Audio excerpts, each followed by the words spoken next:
Cool.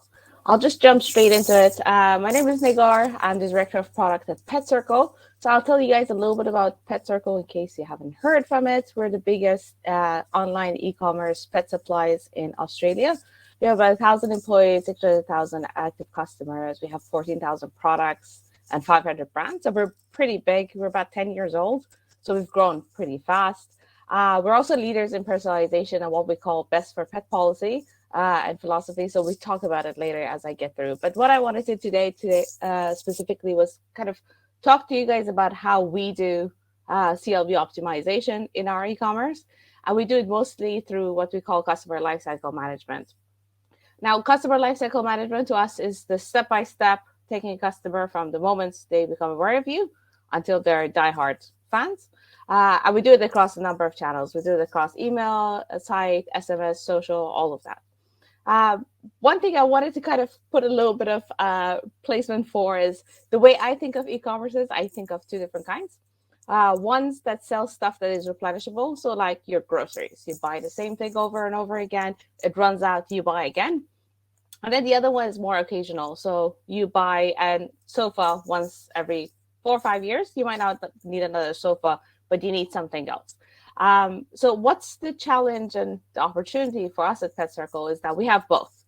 We both have replenishable items and we have occasional items. So a lot of our systems have to work almost at two speeds. We have to be able to resell the same thing while we let you discover and buy new things.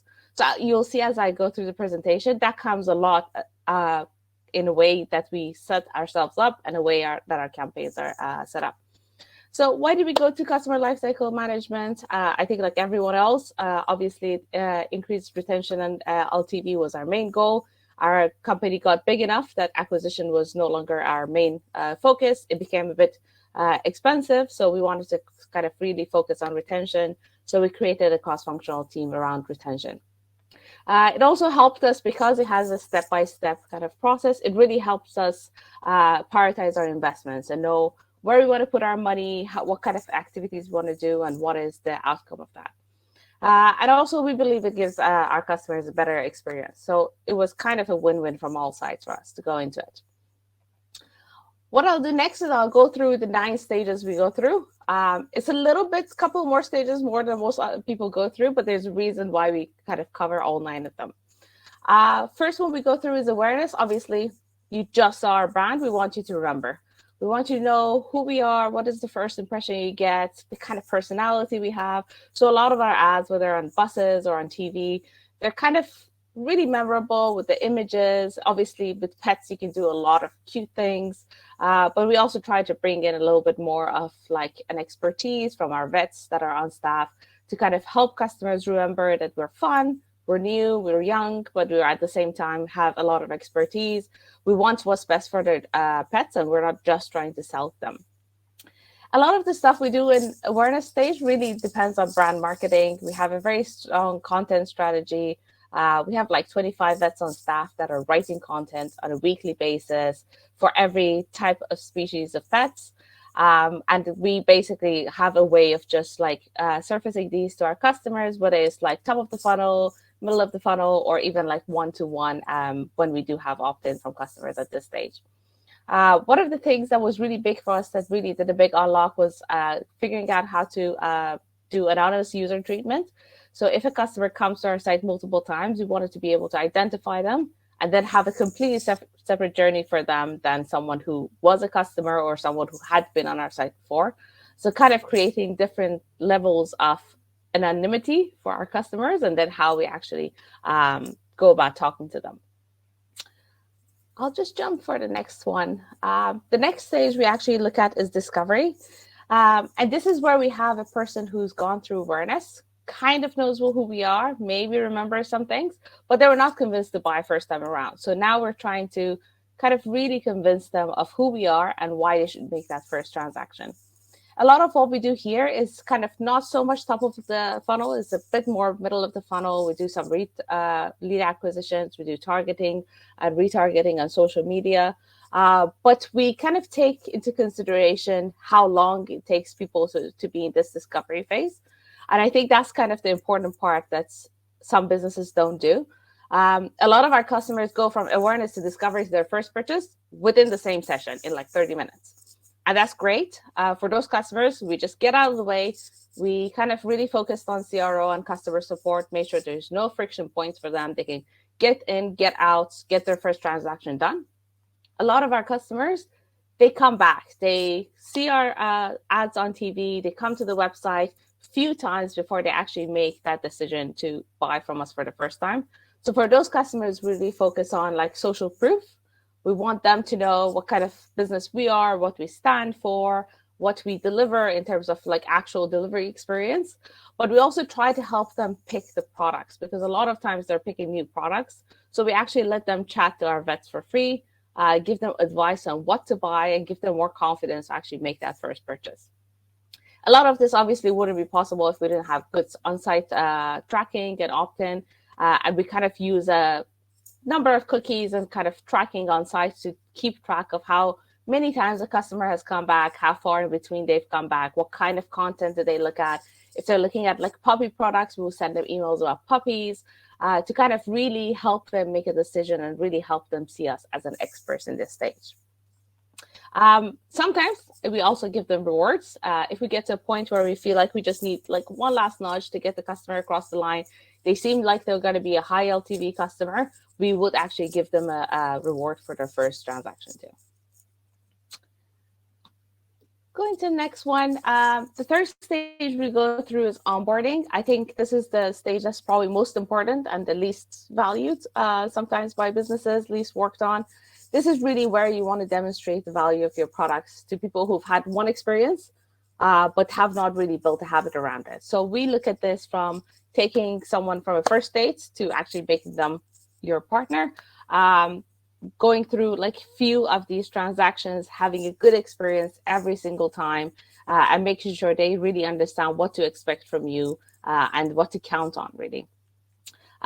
Before we started like really going down this path, we obviously had like one welcome email that kind of told you who we were, and that was it. We just left it and hope for the best.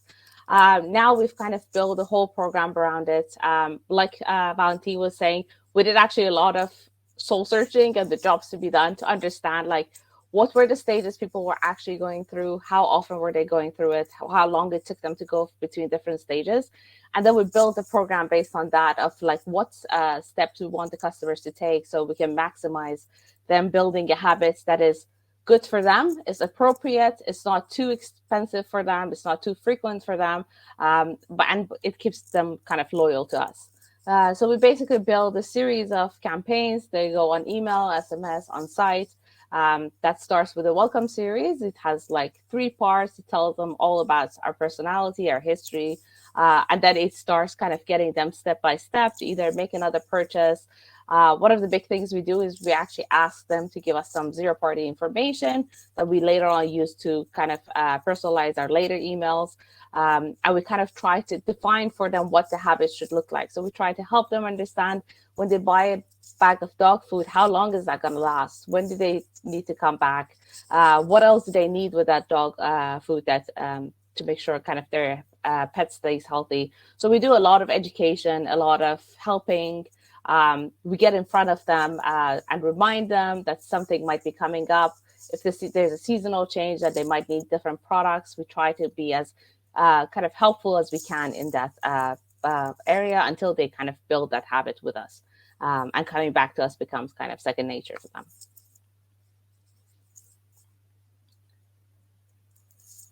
Going to the next one, we have engagement. For engagement, basically what we do is, what we want to do is continue to add value to our customers and deepen a relationship with them. By far, the biggest winning strategy here is obviously personalization. I know we talked about it yesterday. We talked about today, Valentin, with the jobs to be done. Customers become really engaged when they know that you know them. You know what they need, you know what they want. You remember their preferences from the times before, what they talked to you about, what they looked on the website.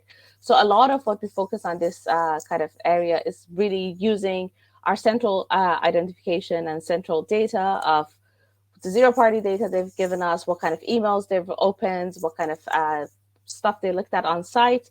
And then we have a wealth of information about the type of pet they have. So if they have a lizard, there's certain things that they need. So we can kind of cross collaborate and see what are the best predictions or recommendations for that customer. We often predict when things are going to run out. Like you see on the right, we'd let people know they're going to run out before they run out. Plenty of customers really depend on that to let them know when to buy. And we do educational things, like if you bought a new kitten, if you bought a new puppy, we do lots of educational things, lots of segmentations where they actually see our emails, our websites slightly different to help them kind of make sure they get across certain information or reminded of certain events that might be going on in their pet's life.